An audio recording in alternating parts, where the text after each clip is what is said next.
Hello, everyone, and welcome to this week's Supply Chain Talk. For those of you who tune in regularly, you'll immediately realise that I'm not Duncan Brock. Duncan is away, so I am your stand-in host, and I've been given three simple tasks. One is to manage this technology which surrounds me, with which I'm completely unfamiliar. So that's probably the biggest challenge I'll have this week. The second is to remind you that this much coveted mug, the supply chain mug, is up for grabs as always. So my second challenge is to select the question of the week, a little bit like the person of the match. So we'll be looking at that towards the end of the session. So keep the questions coming. My third task is to deliver a lively session on this week's hot topic. That should be quite easy because we've got two very, very good guests that you'll get to meet as the session progresses. So our topic, last week you had a really good conversation. I did tune in and listen to why supply chain network design technology makes a difference in an age of uncertainty, which was really interesting. This week, we're looking at the challenge of contraction, responding to COVID and Brexit.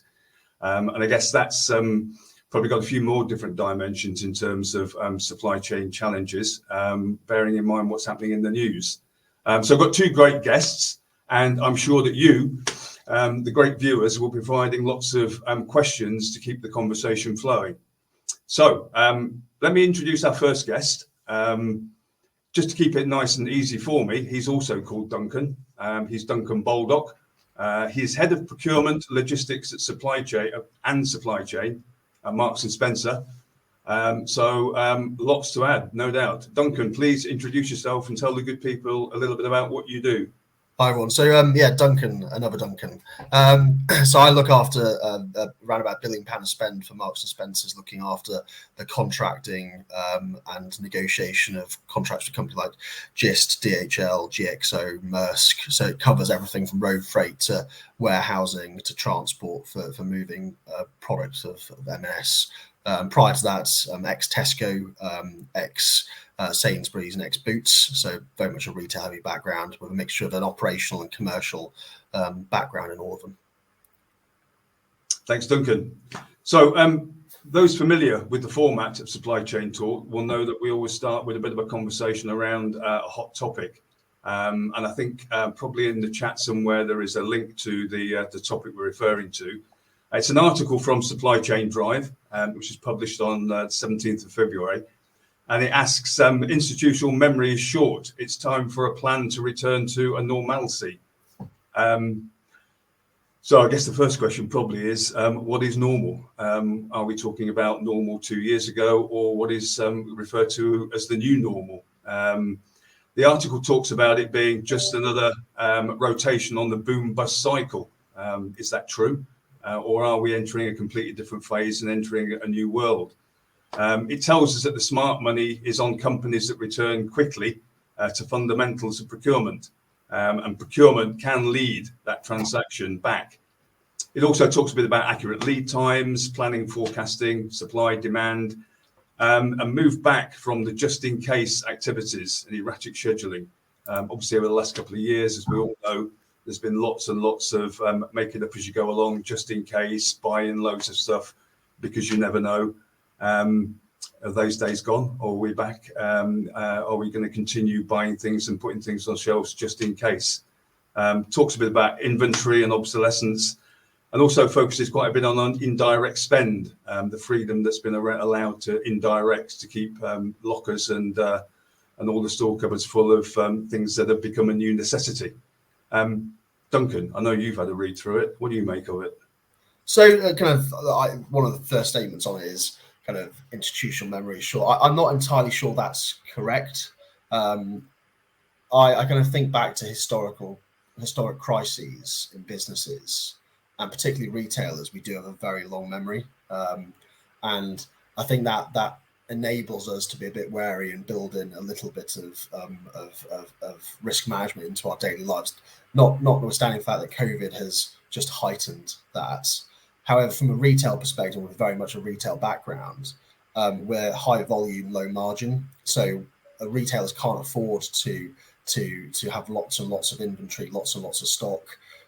we've often had the most advanced supply chain systems from a grocery perspective in the world, just to minimize waste, make sure products go into the right locations, and going from farm to fork or factory to hanger as quickly as possible. So I guess kind of from a retail perspective, with that lens on specifically, it's just more of the same, but more assertively. We're having to go after cost savings very quickly to maintain our financial positions, and also to fight off inflation pressures. So it's very much about just keep doing what we were doing, but actually innovate more. So bringing much more technology to how people shop. So actually we can even further reduce any inventory requirements, but also reducing wastage within our supply chain. So it gives us a lot more visibility. So rather than necessarily just focus on lead times, is actually, which is kind of very much a kind of upstream focus, we're actually looking much more downstream at customer behavior and actually what do they want. And actually from a retail perspective, looking downstream, it's very much about making sure that the customer has everything they want as quickly as possible, especially with the rise of companies like Gorillas, Wheezy, Zap. From a grocery perspective, we're having to compete against convenience players like that.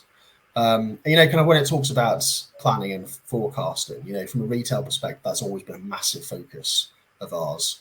Again, because of our low margins and high volume, and because we need to have a lot of cash flow flowing around our business to fund investment in our stores, investment in our supply chain. Actually, planning and forecast has always been the forefront of our supply chain teams. And I think kind of the interesting bit at the end of the article I found was kind of don't forget about indirect spend. I mean, my area is £1 billion of indirect spend in logistics, and if £1 billion isn't spent wisely, that can have a material impact on a retailer because of the significantly low margins we make. So I kind of think it was a really good article to kind of say that we need to get back to normality. And we need to kind of focus on moving away from Brexit, COVID, and actually building in better processes to make sure we're not stock building.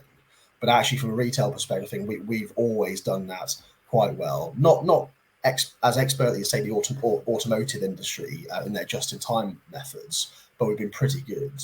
But I do think as retailers, the shock of COVID, like take Marks and Spencer's, right? We had half of our shops shut because of clothing being not just shops weren't allowed to operate, so it was just the food.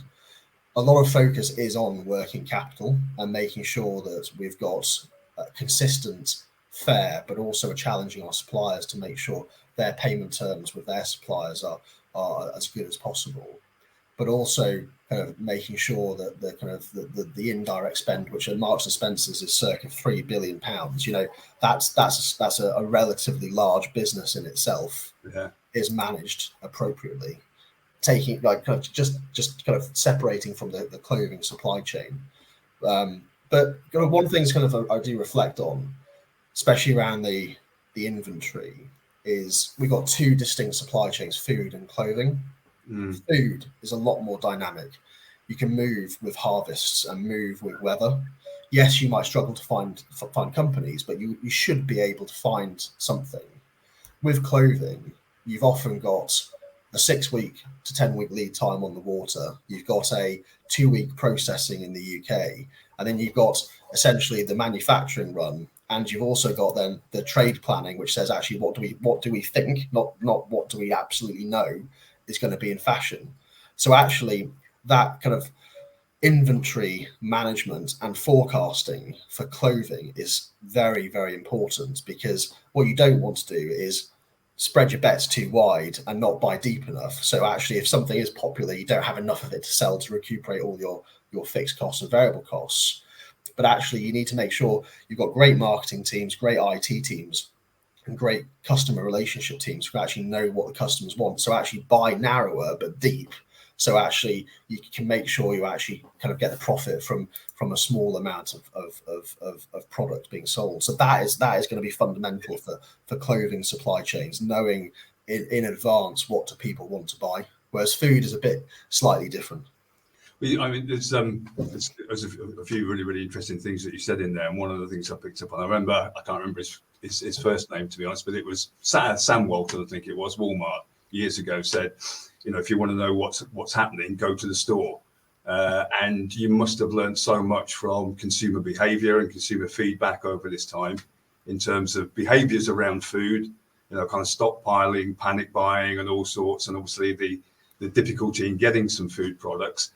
But also on the clothing side, as you say there, I mean, that's a real seasonal thing. Yeah.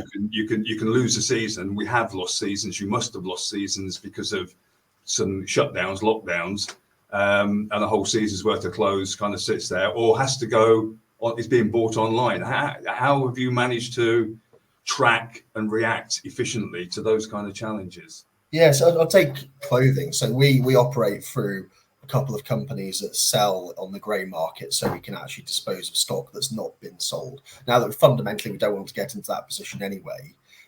We want to be able to sell them stock first to the right customers. But we do have ways to dispose of the stock either via sale or donation or via any other means. We also have an international market as well.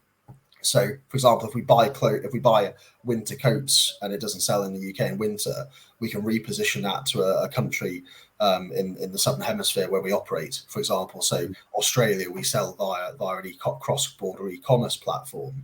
That then allows us to reposition stock. Yes, it costs us a lot, and we have to make sure we send a lot in one go. But our international nature does allow us to have some flexibility.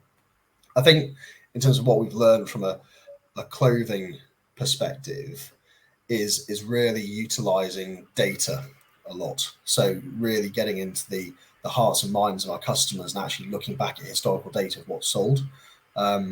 And yes, there are kind of trends and things come on, but actually fashion is cyclical, and holding and harvesting data is really important to know actually what's really going to sell. And if we see similar trends arising, it allows us to have a trajectory to be able to sell something again and again. From a food perspective, I think, there were perceived supply chain shortages at the start of COVID, which kind of looking back probably didn't exist. It was kind of a perception of supply issue, which then caused panic buying. Whereas actually, kind of take toilet paper, there was not an issue with the supply of toilet paper. It's just demand shot up, the supply stayed the same, basically. In terms of other points around food, I mean, we had to chase. If you look at wine, for example, the ports of Johannesburg shut down with COVID, which meant that we had to reposition our supply chains and bring in stock for wine, for example, from other areas, so South Africa or Australia. So COVID did mean that we had to make sure our supply chains were a lot more dynamic. But it kind of taking around kind of being close to the customer and the original point around being in the shops, kind of a good I don't see myself as a procurement supply chain. I see myself as a retailer first who happens to do procurement supply chain. And only by looking at the stores can you look at kind of customer trends and what people want. The average person on the street will tell you exactly what they think. Yeah, there'll be no politics, no corporate PR. And if they don't like something, they'll tell you. And kind of spending time in store, we encourage our store managers and we give them technology to allow them to be with the store customers. And then we also allow them to communicate and encourage them to communicate back and engage with their local communities as well, which you would have seen from our recent attempt to get to number 1 at Christmas. We allowed people to communicate both ways. Yeah, and I guess there's a question in the stream sort of saying that kind of repositioning and moving things around must play with your strategies, so you're constantly reviewing kind of strategic aims and goals and reacting to current situations. That in itself must be a huge challenge. Yeah, it is. And look, you're not going to get everything right. No, kind of, it's always a mixture of strategy and tactics, I make it sound very, very easy, and it's not. We invest a lot in supply chain planning tools to help us forecast weather, shopping patterns, risk of geopolitical issues happening, and so we can then reposition sources of stock. But it's never 100% correct, and often it comes down to kind of instinct of the buyer or people intelligence for people on the ground, which is why it's so important for a procurement supply chain professional not to just focus on the nuts and bolts of the supply chain going along, but actually talk to people on the ground in the origin depot to then understand if anything's happening locally that would impact the supply chain. Yeah. Talking of data, you mentioned data earlier. It's time to bring in our second guest. Our second guest is Wala Meyer, who's head of supply chain and logistics at Ceramic. I can't remember. Is it RAK Ceramics? Is that right, Wala? Yes. And there he is in his data hub, constant feed of data. So, as I say, regular viewers of the of Supply Chain Talk will probably be familiar with Wala. You've had a chance to have a look at the article. You've heard some of the things that Duncan have said. What's your take, Wala? So hi, Phil, Duncan, everyone. So thanks a lot. Okay, this is my data hub, or actually, this is the bat cave, as I call it. Okay, because you need always to monitor Gotham. You know, it's working in supply chain and procurement and I would say all the background of the retail or the sales. We are the backbones. So we are not that fortunate in the industry. If I look to the article and I look to what Duncan said. I'm representing a different region. I'm representing a different industry. Okay, I'm ex-P&G, ex-Kimberly-Clark, so I'm familiar with the tissue runout. Yes, welcome to the club. Okay, for serving the retail stores, shop to shop, or the big retailers. Also, it's welcome to the club.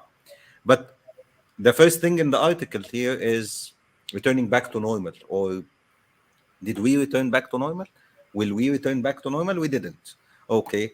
We believe that normal is normal. It's not. We believe that our politicians know what the hell they are doing. They are not. We believed in many things. You know, in our business, we do contracts with the supplier. We do service level agreements. But again, if countries by itself is not respecting those service level agreements between each other, your supply chain will be affected by design. Okay. Duncan was talking about also tools to forecast and tools to help you to make the right decision. As a growing region as we are, okay, right now I'm Egyptian. I'm located in UAE. I'm working in a UAE company that is the third biggest supplier for all ceramic industry in the world. Okay, we are the biggest hub across the whole world when it comes to all the ceramic industry, from the small tools that you are using to put your salt and pepper, the cups, the dishes, and the toilets and the bus stops. Also, we are selling furniture. We are selling what we call it the accessories of your washroom and kitchen. Okay, so having this in my supply chain and procurement, because not everything I'm producing in house, I'm also have contract manufacturing. I have capacities offshore, and I'm in a growing country. I'm in a growing region, so I couldn't afford to stop the shops. Okay. Because there is a Carrefour who need to be built. There is a mall that there is an airport that need to be finished. Okay, even while the airports are off, okay, we started to have requests even from the normal consumers. Okay, because when he was stuck at his home, finally, his wife just grabbed him and told him, "Remember the toilet that need fixation for the past 1 year? Now, welcome to the club, fix it." Okay, so we started to have people renovating their homes because they are stuck there for nearly 12 months. Okay, there are kids who need to have online learning. So they are. We started to have renovations of the houses to be splitted by artificial split of a room, so you can have your two children working around. So while everyone business, not everyone, okay, the people who are selling masks for sure, their business boomed. We were like them. I was expecting, with all my data and forecasting and everything, that we will have a slowdown like the rest of the guys. Look to our financials. 15% extra than any normal year. Why? When we started to do exactly what Duncan was talking about, that we started to go to the shops, start asking them ourselves, what the hell happened? Okay. Yeah, actually, I found out that my bedroom needs renovation, and then my guys need to wear their masks and need to start shipping to renovate a house, renovate a villa, or change a whole tableware set. It is a bless from a sales standpoint, but at a certain point, of course, I was forced to revisit all my contracts, my service level agreements with the supplier, because yes, my sales was booming, but his raw material inventory, his workers cannot work in this condition. But also coming back to the difference between, I would say, um, I would call it by geography, and I'm not like picking on a certain country. So if you look between Middle East Africa versus Europe, Saudi Arabia alone is the whole Europe when it comes to distances. So when the people talk about Saudi Arabia as a country, this is like 12 countries in Europe, and with different cultures, with different distances. Just to move from one city in Saudi Arabia to another city in Saudi Arabia, this is 700 kilometers. Okay. And it is pure desert in the middle. So transportation of your raw material, finished goods, and some other countries like Bahrain and Qatar, UAE is as small as Sicily.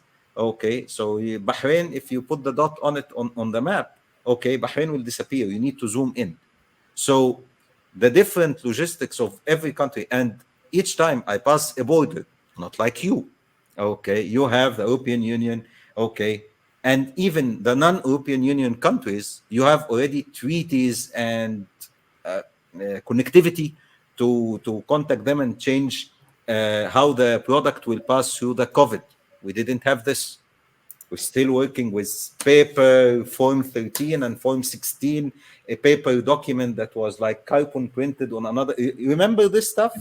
Okay. And you need to pass it, if you want to pass it to Jordan, okay, if you want to pass it to Turkey, it needs to pass from UAE here, through Saudi, then through Jordan, then to Turkey. So it will pass by design 4 countries that have probably 4 different regulations for COVID, and 4 different vaccination requests, and 4 different applications on the mobile to pass the people. So back again to our area and the supply chain, it was tough, but my output from the article, we will never get back to normal. Now, all what we learned during the past 2 years is already in the background, in the algorithm that Duncan was talking about, in the forecasting algorithm. Now we know how to deal with war style. Now we know how to deal in the modern world, because we had a historical data that means nothing. Because most of the historical data was not on the time of the smartphone. So we are faster to work around the issues, but I believe that we will still have more and more issues. But right now, I believe just we are more resilient and we are more strong in acting on it. I believe everyone read the news about there is an outbreak in China of another wave of COVID. Did anyone follow or went into the website? Remember the website that have the world map and the heat chart of which country, how many people died? Nobody even went through this the website anymore. Khalas, done. Yeah, it's another wave. Probably we'll have face another issue. We're waiting for COVID-20. What the hell? Okay, and we'll manage. So here's a question. It's a question for both of you, because a lot of the things that you both talked about really require planning back down the supply chain, working with suppliers, etc. I used to, before I got involved with SIPs in the Americas, I used to spend a lot of time working with energy and oil and gas clients, and particularly in the nuclear sector, they'd have really strong relationships with key supplier, evergreen contracts, lifetime contracts, and some of the nuclear plants, which meant that it was really collaborative, which I guess is ideal in a situation like this, where you're really trying to re-engineer and innovate. Has that changed the way that you deal with some of your key suppliers over the last couple of years? And have you now got better relationships, more reactive, more innovative, that enable you to do some of the things that you've just been suggesting, Wyler, and some of the things that you were talking about, Duncan? So, Duncan, you go first. What's your view? Yeah, so I'm not sure evergreen contracts in retail would No. necessarily work. It was a principle. Yeah, I'm allergic to those. I think look, fundamentally being close to strategic suppliers, and by strategic I mean kind of they deliver for you and you deliver for them. Often I hear the word strategic and partner used too loosely. You know, fundamentally suppliers have to do what you ask them to do and what they say they'll do. But I do think having close relationships to look out for win-win solutions is important, because fundamentally, right, kind of logistics, take logistics as an example. In the UK at least, they've operated on very, very, very low margins, right? Now, with even increasingly complex supply chains and lack of people and even more complicated reverse logistics for returns, particularly in clothing, right? You know, gone are the days of really slim margins. We're seeing that from providers, but that then is a quid pro quo for that, right? If they want to increase margins, there has to be significant cost reductions or innovative solutions to drive down benefit or improve service exponentially. And kind of working in procurement, kind of you can tender everything, and I'm not the biggest proponent of tendering, because it's like at one moment in time. Once you get a budget done, it changes. Yeah, actually, you need to find a supplier who understands your culture and understands your mission and what you want to do for the customer to drive value. And fundamentally, if they can drive my profit but not deliver as much cost savings, I'd go for the profit every time. So it's looking more holistically at a relationship, but also, you know, kind of, yes, working partnership, but you know, if a supplier doesn't deliver what you want, that's an issue as well. Just because, you know, kind of having a great relationship is great, but if you don't deliver, you know, kind of that's not a relationship. Yeah. Well, what about you in terms of some of the problems that you suggested and the challenges you had? Have you found ways of solving problems that have come from a good relationship with a supplier? Sure. I'll talk about. Okay, I have the same understanding with Duncan of the strategic. What is a strategic? Because we always use the word. Okay. One of the things that unfortunately happened, that of course I have a portfolio of hundreds of supply chain coming from the suppliers, and some of the suppliers just unfortunately they was bankrupted. Those ones. Okay, we tried to support at a certain point, because 2 years of closure, it was difficult for some of them. Okay, but keeping a proper ABC classification, a proper having backup supplier for the backup supplier, you know, it's like you are always keeping.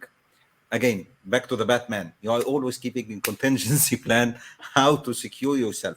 But at a certain point, I would say after 6 years of the COVID situation, you needed to relook to your supply chain and who are the suppliers that really, if I take the same point as Duncan, the logistics supply, the transportation supply, who were able to be agile and strong.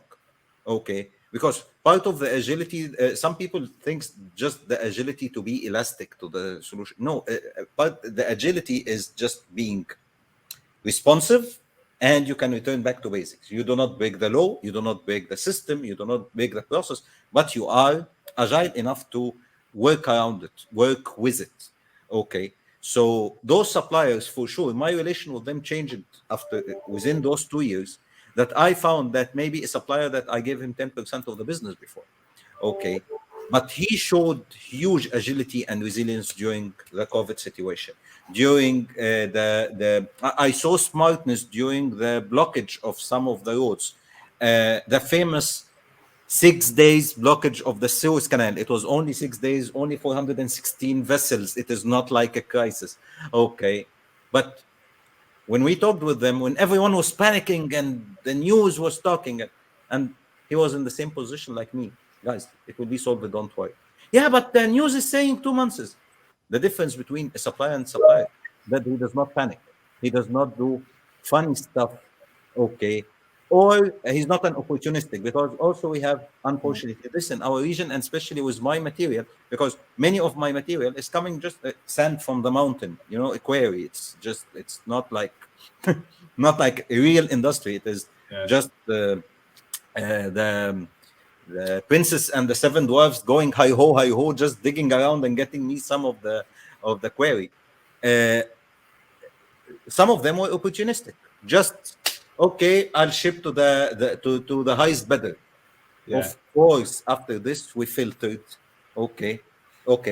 Yes, we had a 20 years relation with you, but when the business went wrong, you cheated, you played around. So we revisited, but major change, I would say 80% remained the same, but with a different percentage of volume that is given for each one of them. Because yes, this guy, he can grow. And some of them went totally out of the business by decision that no, this guy, we shouldn't work with him anymore. He's hurting our supply chain. Exactly. So we really ought to get on to the actual topic of the week. But before we do that, Eshwar has made an early bid for the supply chain mug. And so I'll leave you the question while I look to move on. Imagine a scenario where, this is to both of you, imagine a scenario where you do not have historical data and the requirements are huge. What kind of demand management and sourcing techniques were adopted to sustain business, and what was the strategy? That's a long question and a very involved question, but a short answer, guys, then we'll move on to the challenge of the week. Yeah, I can go with that. So I guess COVID, when that hit, and I don't want to talk about COVID too much, but when that hit, there was nothing really in modern history that we encountered before. And when the shops shut down and the food stores stayed open, nothing could help us apart from going to talk to customers and colleagues. And the colleagues, they had a heightened sense of risk, and they told us what we needed. Yes, we would have a little bit of a view of what we would offer from a protection perspective, but actually talking about, right, you needed screens, you needed hand cleanser, you needed masks. That then informed the decision around what to supply. And then customers also talking to them about what made them feel comfortable shopping in our food stores that remained open. Just that constant communication when you don't have historical data is the most important thing. And voila. So, of course, historical data is by itself. Data by itself is totally important, and the nice thing as well, if you have an increase in demand, that anyway. I would say this like. The people who's doing bungee jumping, okay, he threw himself or herself 100 meters, but he knows that he's hooked to something, okay? If there is a high demand, okay, even without historical data, that you are making a sales. So just, even if the data is not like 100% clear and pure, just touch your heart. That's why we are here, and you are not talking to robots, okay? That's why there is the 4X people like us, okay? So the people who started to have lots of white hair, okay? That we have seen it, and you can touch your heart and say, okay, yes, we can buy this. Yes, I can increase the price with this percentage, and I am sure that it will happen, okay? At a certain point, even with loads of data, just touch this part of the heart and see what it is saying to you, and just go with it. And thanks for Ashwar for a difficult question, and the most popular person in supply chain domain in UAE. Yeah, thanks. This is making me full of myself. He really is pitching for the mug, isn't he? Yeah, no, by this comment, I will send a mug made by Wax Ceramics. It's not only your mug. He's taken an early lead there. While we move on to this week's question, the challenge of contraction, responding to COVID and Brexit. And I guess we really got to throw something else into the mix there, because volatility and therefore uncertainty have definitely returned with what's happening in Eastern Europe. I guess one of the questions is about building flexibility based on experiences. We had COVID, we had Brexit at the same time. Obviously, that meant that you were kind of learning. How did any of that learning help you prepare for the next disruption, which I guess has been what's happening in Eastern Europe, which I know is affecting companies all around the world, people who are buying steel, and loads of companies are buying steel from Russia, Ukraine, and a lot of manufacturing. What do you think, guys? Duncan, go on, then you go first again. Yeah, so maintaining flexibility is key. but also maintaining kind of a reduced fixed cost base is really important, because you don't want to carry that over if there's any crises or drop in sales. I think from the Ukraine crises, fundamentally, there's going to be a shift in prices upwards. A lot of it will be absorbed by the retailers in the UK, a lot by our suppliers, and some will have to be absorbed by customers. But I guess kind of just being open and innovative is really key. So, and also open to different suppliers, because one thing COVID taught us, and now the Ukraine crisis, is, one supplier might be struggling, and kind of, while I mentioned about some suppliers being opportunistic and earlier, and kind of us being able to move quickly from one provider to another opened up the field for others, and it allowed us to see others out there that were capable, and then encouraging and growing them. So whilst there will be inflationary pressures and supply chain issues, I think what it'll do is everything is like an equilibrium. Everything adapts and changes. And I think eventually in the next year or so, supply chains will adapt. And yes, it'll take some time to be painful, but we will find alternative sources. I think kind of, you look at M&S in particular, we had stores in Ukraine, so we kind of maintained contact with our colleagues. We unfortunately had to shut them down, so maintaining that flexibility, and also we have an operation in Russia which is run by a franchise partner, which we've stopped supplying, and we're telling them to shut down the operation currently. So kind of being flexible is fundamentally important.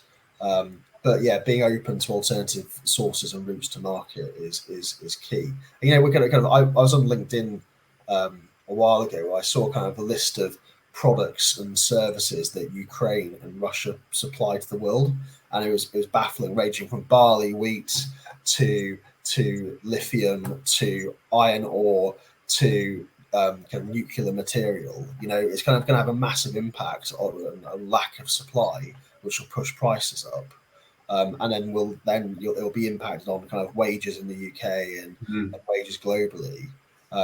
But kind of these crises and wars, kind of, it does eventually rebalance. Yes, it'll probably be a higher cost base eventually, but as a business, we'll just have to maintain a variable cost base rather than fixed costs. So if something happens, like a store shut down in the future, we then don't carry that fixed cost all the time, and we can shed it relatively quickly. So again, going back to another topic earlier, which was supplier relationships, kind of each crisis after crisis after crisis is just telling us, diversify, keep your mind open to people, constantly talk, and if you do need to move. So initial thoughts. Yeah. Wala, what's your thoughts, Wala? So I will build on this, especially for we don't talk about Bruno, we will talk about Ukraine, okay, as Middle Eastern and African, okay.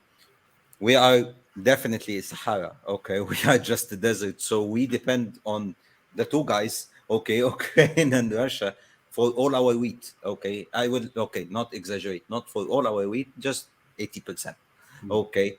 So definitely this crisis caused the current stock back to the opportunistic situation, that the current stock, of course, prices may be doubled in some areas. There is an issue in the supply, and look, people can live without ceramics, people can live without, with my due respect to all the businesses, can live without the toilet paper, can live without the clothes, okay, but cannot live without the food.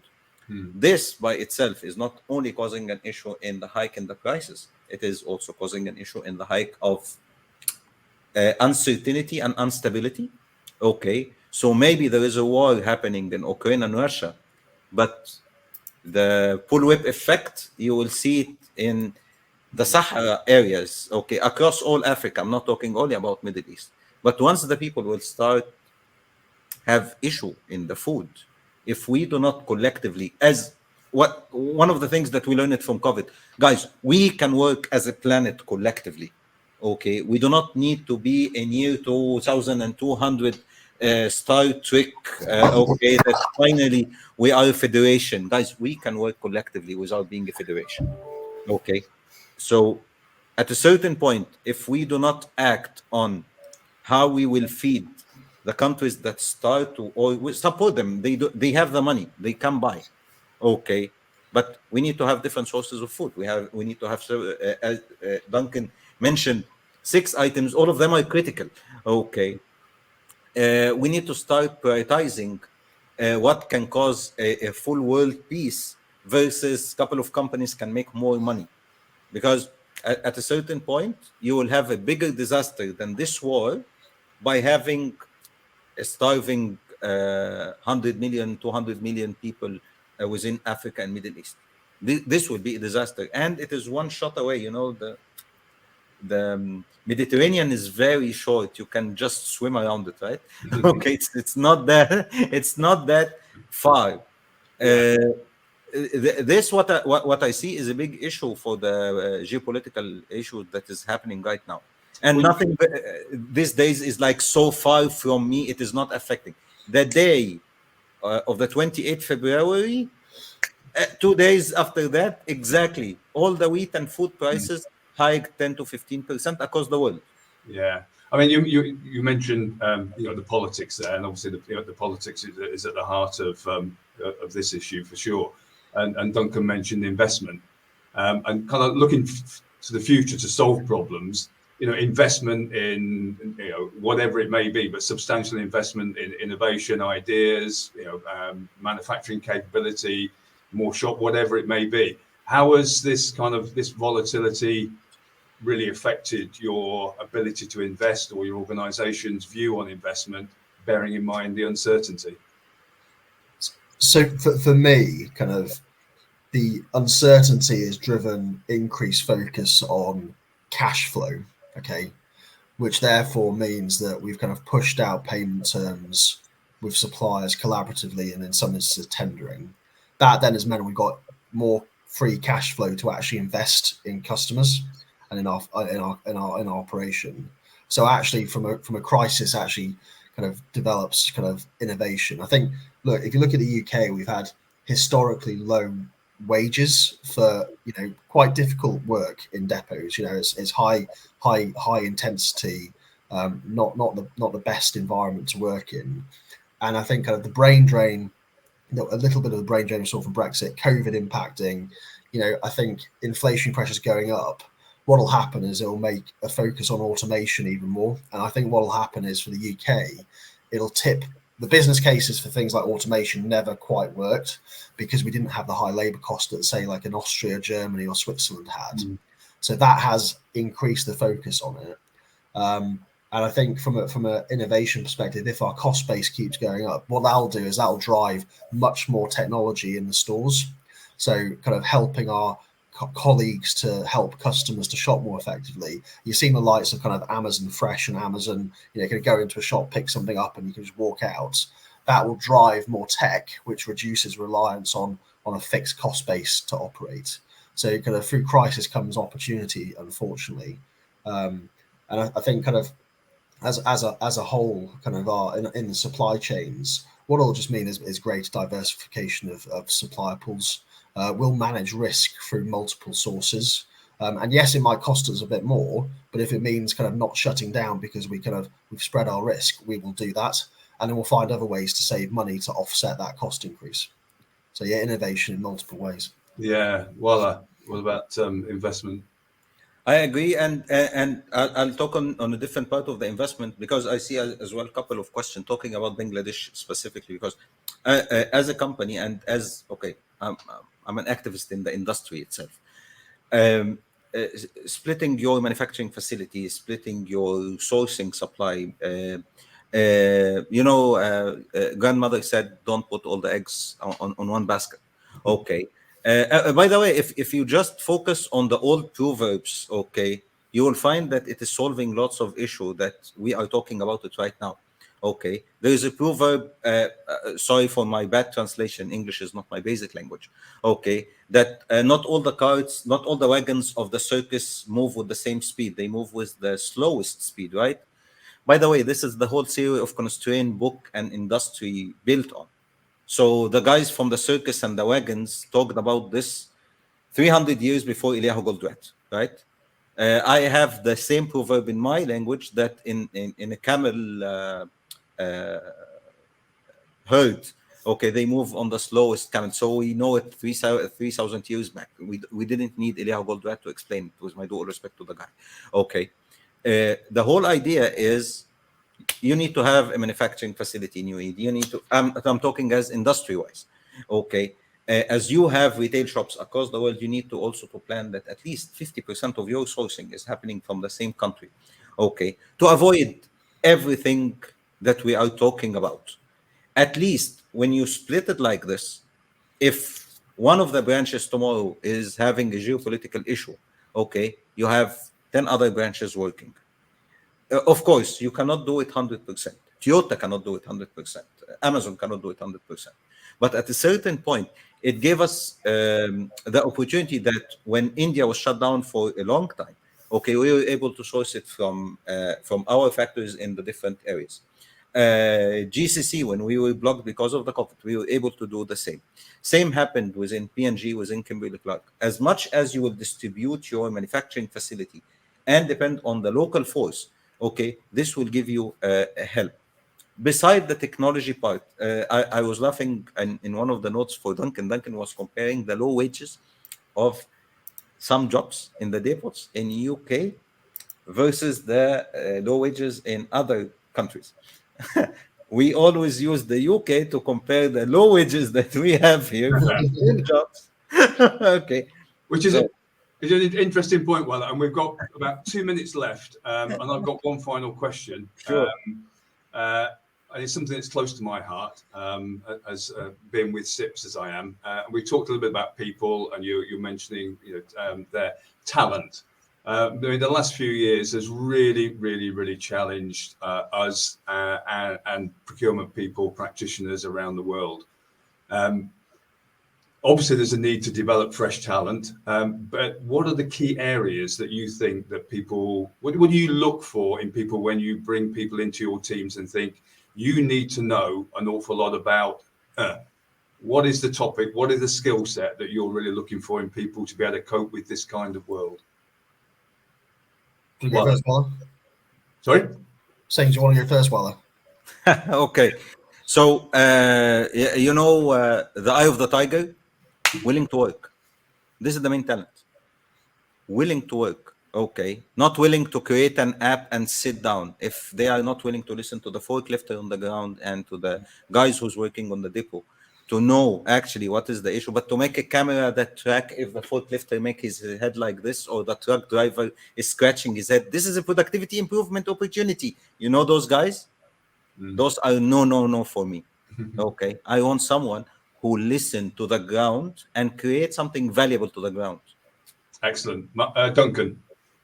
So for me, it's kind of soft skills and open minds. Yes, you can get kind of analysts in who can number crunch, but actually someone who is open to change and to innovate. I meet lots of operators who you kind of say, why don't you do this? And they go, well, because I've always done the other thing the same for years and years and years. So someone is open, and then someone who has a soft skill set, kind of a bit like Wala said, able to talk to people and convince people and influence people. Yeah. And kind of going to your point around kind of the supply chain. COVID and Brexit has just, and now Russia, Ukraine has just put a greater focus on supply chain. And I think it's going to just attract more and more professionals to the industry because they see that if something goes wrong, it really impacts people. And I think that'll be a great, it's not a great thing if it impacts people, but it's great to draw people in. Yeah, no, so you're absolutely right. I mean, I think it is, it's a tired phrase, but for procurement supply chain people, now is the time to shine because we can really make a difference. So, gentlemen, we are at the end of the session. Thank you so much, Duncan. Thank you so much, Walla. And thank you, audience. Thank you for your questions. Despite a late bid by Mark there with a question that I didn't have time to ask, it's got to be Eshwa who gets the mug, the Supply Chain Talk mug. I haven't even got one of these. So well done. I'm not entirely sure what's on next week, but it will be great. So stay tuned for next week. And thank you, everybody. Cheerio. Have a great evening. Thanks a lot. Thanks, Thank Duncan. you very much. Phil. Thank you.